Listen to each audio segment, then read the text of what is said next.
dapat na ikabahala ang mga tagalungsod ng Puerto Princesa sa mga naitatalang kaso ng influenza-like illness sa lungsod ng Puerto Princesa. Ayon kay Dr. Dean Palangka, ang Assistant City Health Officer ng syudad, sa ngayon ay pababa na umano ang kaso ng influenza-like illness sa syudad. Ani Palangka, nitong 2025 nakapagtala ng 1,163 na kaso ang syudad, kung saan ang kalahati ng kaso ay sa loob ng tatlong huling buwan ng 2025 o mula Oktubre hanggang Disyembre na itala.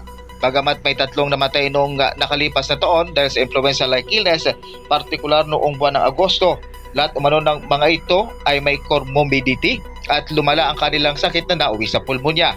Samantala ngayong taon ay may isa na ring na italang nasawi sa nasabing sakit. Ako, si Wilmar Abrena, GMA Super Radio Palawan, dapat totoo.